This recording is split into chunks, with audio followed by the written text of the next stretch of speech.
প্রিয় শিক্ষার্থী এবং আপনারা যারা দেখছেন ও শুনছেন, সবাইকে বেলকুচি সরকারি কলেজের পক্ষ থেকে স্বাগত জানাচ্ছি। মোহাম্মদ মজনু মিয়া, প্রভাষক পরিসংখ্যান, বেলকুচি সরকারি কলেজ, বেলকুচি, সিরাজগঞ্জ। প্রিয় শিক্ষার্থী, অনেকদিন পর আজ আমি আবার তোমাদের মাঝে উপস্থিত হয়েছি।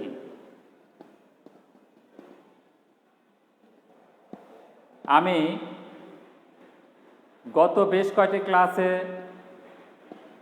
উচ্চ মাধ্যমিক পরিসংখ্যান প্রথম পত্রের পঞ্চম অধ্যায়ের কেন্দ্রীয় প্রবণতা নিয়ে আলোচনা করেছি। প্রথম পত্রে যে অধ্যায় নিয়ে আলোচনা করেছি আমি, সেই অধ্যায়ের নাম ছিল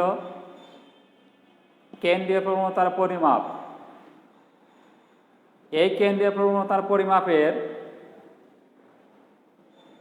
সকল পরিমাপসমূহ, পরিমাপের বৈশিষ্ট্য এবং এই পরিমাপগুলো গাণিতিক সমস্যা থেকে কিভাবে নির্ণয় করতে পারি আমরা তা দেখিয়েছি। আজ আমি দেখাবো শতক, পার্সেন্টাইল। শতক কি, শতকের সূত্রাবলীর ব্যাখ্যা এবং গাণিতিক সমস্যা থেকে অথবা কোনো তথ্যসারি থেকে আমরা কিভাবে শতক নির্ণয় করতে পারি তা দেখাবো। তাহলে চলো আমরা আমাদের আলোচনায় চলে যাই। আজকের আলোচনার বিষয় শতক। কোনো তথ্যসারি বা রাশিমালার মানগুলোকে মানের ঊর্ধ্বক্রম অথবা নিম্নক্রমে সাজালে যে মানগুলো তথ্যসারিকে সমান 100 ভাগে ভাগ করে ওই মানগুলোকে বলা হয় শতক। তথ্যসারিকে মানের ঊর্ধ্বক্রম অথবা নিম্নক্রমে সাজাতে হবে। সাজালে যে মানগুলো তথ্যসারিকে সমান 100 ভাগে ভাগ করবে সেই মানগুলোকে বলা হবে শতক বা পার্সেন্টাইল। পার্সেন্টাইলের পি দ্বারা শতক প্রকাশ করা হয়। প্রিয় শিক্ষার্থী, নিশ্চয়ই তোমাদের মনে আছে মধ্যমা কি, চতুর্থক কি এবং দশক কি। মধ্যমা কি ছিল? মধ্যমা হলো কোনো তথ্যসারির মানগুলোকে মানের ঊর্ধ্বক্রম অথবা নিম্নক্রমে সাজালে যে মানটি মাঝখানে অবস্থান করে অথবা যে মানটি তথ্যসারিকে সমান 2 ভাগে ভাগ করে তাকে বলা হয় কি মধ্যমা। অর্থাৎ তথ্যসারিকে সমান 2 ভাগে ভাগ করতে হলে কয়টা মানের প্রয়োজন হয়? একটা মানের প্রয়োজন হয়। ওই মানটি হলো মধ্যমা। চতুর্থক কি? তথ্যসারিকে মানের ঊর্ধ্বক্রম অথবা নিম্নক্রমে সাজালে যে মানগুলো তথ্যসারিকে সমান 4 ভাগে ভাগ করে তাকে বলা হয় কি চতুর্থক। অর্থাৎ তথ্যসারিকে সমান 4 ভাগে ভাগ করতে হলে কয়টা মানের প্রয়োজন হয়? 3টা মান। ওই 3টা মানকেই বলি আমরা চতুর্থক। অনুরূপভাবে দশক, দশক কি করে? তথ্যসারিকে সমান 10 ভাগে ভাগ করে। অর্থাৎ যে মানগুলো তথ্যসারিকে সমান 10 ভাগে ভাগ করে ওই মানগুলোকে বলা হয় দশক। সমান 10 ভাগে ভাগ করতে হলে কয়টা মানের প্রয়োজন হয়? 9টা মানের প্রয়োজন হয়। ওই 9টা মানকে বলা হয় দশক। তাহলে দেখো শতক কি হবে? শতক হবে এরকম যে তথ্যসারিকে মানের ঊর্ধ্বক্রম অথবা নিম্নক্রমে সাজালে যে মানগুলো তথ্যসারিকে সমান 100 ভাগে ভাগ করবে সেই মানগুলোকে বলা হবে শতক, পার্সেন্টাইল। তাহলে দেখো তথ্যসারিকে সমান 100 ভাগে ভাগ করতে হলে কয়টা মানের প্রয়োজন হবে? 99টা মানের প্রয়োজন হবে। এই 99টা মানকে বলা হবে শতক।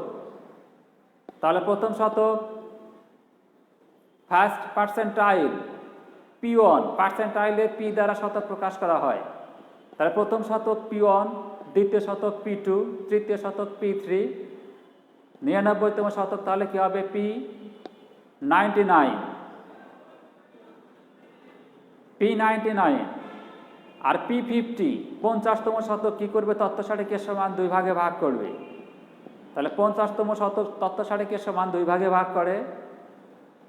পঞ্চম দশক তত্ত্ব সারিকে সমান 2 ভাগে ভাগ করে, দ্বিতীয় চতুর্থ তত্ত্ব সারিকে সমান 2 ভাগে ভাগ করে এবং মধ্যমা তত্ত্ব সারিকে সমান 2 ভাগে ভাগ করে। তাহলে দেখো মধ্যমা ইকুয়াল টু দ্বিতীয় চতুর্থ ইকুয়াল টু পঞ্চম দশক এবং 50তম শতক, এই কটা মান কি হবে? পরস্পর সমান হবে। অর্থাৎ 50তম দশককে আমরা কি বলতে পারি? 5তম দশক এবং 50তম শতককে আমরা বলতে পারি মধ্যমা বা মধ্যমার সমান। ঠিক আছে শিক্ষার্থীরা, তাহলে কোনো তত্ত্ব সারি বা রাশিমালার মানগুলোকে মানের ঊর্ধ্বক্রম অথবা নিম্নক্রমে সাজালে যে মানগুলো তত্ত্ব সারিকে সমান 100 ভাগে ভাগ করে ওই মানগুলোকে বলা হবে কি? শতক। শতক ইংরেজি হলো পার্সেন্টাইল। পার্সেন্টাইলের পি দ্বারা শতক প্রকাশ করা হয়। 33তম শতক কি দ্বারা প্রকাশ করব আমরা? P33। 33তম শতক P33।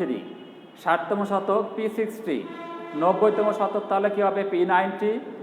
এবং 99তম শতক তাহলে কি দিয়ে লিখবো আমরা? আমরা লিখবো P99 দ্বারা।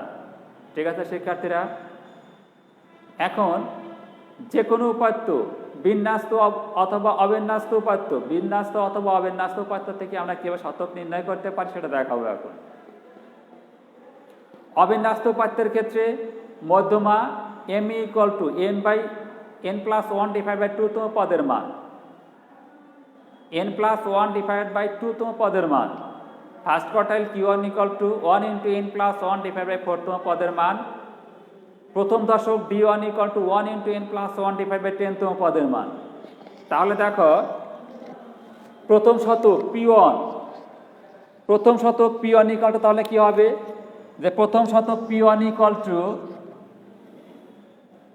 প্রথম শতক p1 ইকুয়াল টু হবে 1 ইন্টু n+1 ডিভাইড বাই 100 এততম পদের মান, এততম পদের মান। তৃতীয় শতক p3, p3 ইকুয়াল টু কত হবে? 100 ভাগের 3 ভাগ, তাহলে কত আসবে? এটা 3 ইন্টু n+1 ডিভাইড বাই 100তম পদের মান। p50, 50তম শতক p50 equal to 50 into n+1 divide by 100তম পদের মান। অনুরূপভাবে p99 ইকুয়াল টু কত হবে? 99 ইন্টু n+1 ডিভাইড বাই 100তম পদের মান। ঠিক আছে শিক্ষার্থীরা, এখন দেখো p50 50তম শতক p50 ইকুয়াল টু কত? যে 50 ইন্টু n+1 ডিভাইড বাই 100তম পদের মান। এই যে কাটাকাটি করা হয় তাহলে কি হবে? দেখো n+1 ডিভাইড বাই 2তম পদের মান, এটা ইকুয়াল টু কত আসবে? দেখো যে n+1 ডিভাইড বাই 2তম পদের মান, অর্থাৎ এটা ইকুয়াল টু কার সমান? মধ্যমার সমান। মধ্যমা ইকুয়াল টু কত? যে m। ঠিক আছে শিক্ষার্থীরা, তাহলে দেখো অবিন্যস্ত উপাত্তের ক্ষেত্রে, অবিন্যস্ত উপাত্তের ক্ষেত্রে এই সূত্রগুলো ব্যবহার করে আমরা কি করতে পারবো? প্রথম শতক, দ্বিতীয় শতক, তৃতীয় শতক, আপনি কত P99 99তম শতক আমরা নির্ণয় করতে পারবো।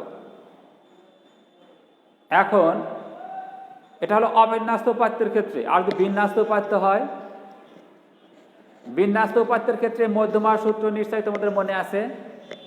বিন্যস্ত উপাত্তের ক্ষেত্রে মধ্যমা m ইকুয়াল টু, বিন্যস্ত উপাত্তের ক্ষেত্রে মধ্যমা m ইকুয়াল টু, মধ্যমা m ইকুয়াল টু কত ছিল? ln plus n/2 minus fc divided by fm into c। বিন্যস্ত উপাত্তের ক্ষেত্রে মধ্যমা m equal to ln plus n/2 minus fc divided by fm into c।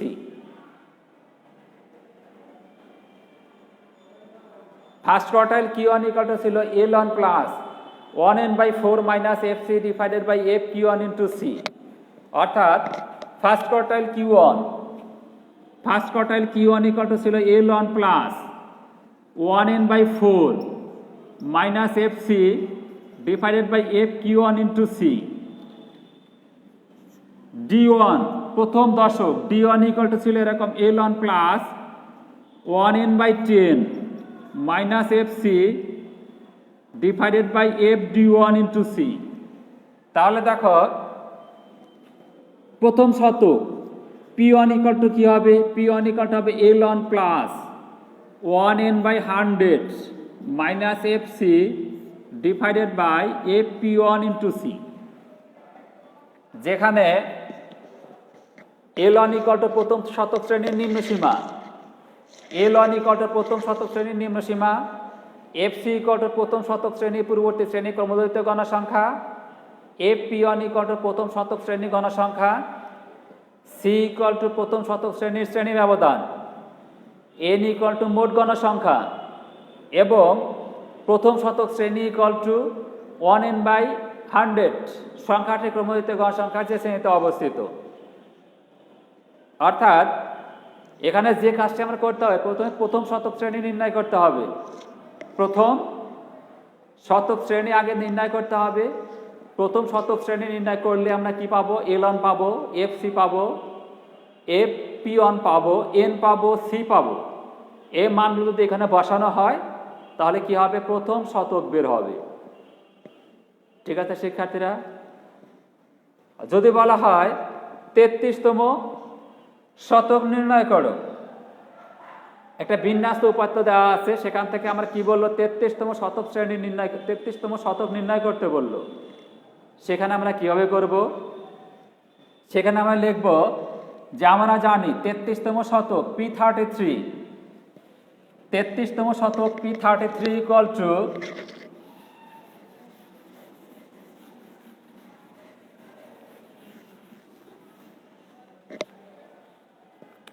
33তম শতক P33 equal to L1 plus 33n/100 33n/100 minus FC divided by AP33 into C, যেখানে L1 equal to 33তম শতক শ্রেণীর নিম্ন সীমা, FC ইকুয়াল টু 33তম শতক শ্রেণীর পূর্ববর্তী শ্রেণী ক্রমদৈর্ঘ্য গণসংখ্যা, AP33 ইকুয়াল টু 33তম শতক শ্রেণী গণসংখ্যা, N ইকুয়াল টু মোট গণসংখ্যা, C ইকুয়াল টু 33তম শতক শ্রেণীর শ্রেণী ব্যবধান এবং 33তম শতক শ্রেণী ইকুয়াল টু 33n/100 সংখ্যাটি ক্রমদৈর্ঘ্য গণসংখ্যার যে শ্রেণীতে অবস্থিত। এই সূত্র প্রয়োগ করে আমরা কি করব? 33তম শতক শ্রেণী আগে নির্ণয় করব। 33তম শতক শ্রেণী নির্ণয় করতে পারলে আমাদের কি বের হবে? L1 বের হবে, FC বের হবে, AP33 বের হবে, C বের হবে। এই মানগুলো এই সূত্রের মধ্যে বসিয়ে আমরা কি করতে পারবো? 33তম শতক অর্থাৎ P33 মান পেয়ে যাব। ঠিক আছে শিক্ষার্থীরা? তাহলে শতক কি আমরা বর্ণনা করতে পারবো, শতক কয়টি সেটাও বলতে পারবো, এবং বিন্যস্ত ও অবিন্যস্ত, অবিন্যস্ত এবং বিন্যস্ত উপাত্ত, যে কোনো উপাত্ত থেকে আমরা যে কোনো শতক, শতক আছে কয়টা? 99টা। এই যে কোনো শতক আমরা নির্ণয় করতে পারবো। ঠিক আছে শিক্ষার্থীরা? আজ আর নয়, আমার আগামী ক্লাস দেখার আমন্ত্রণ জানিয়ে আজকের ক্লাস আমি এখানে শেষ করছি। আল্লাহ হাফেজ।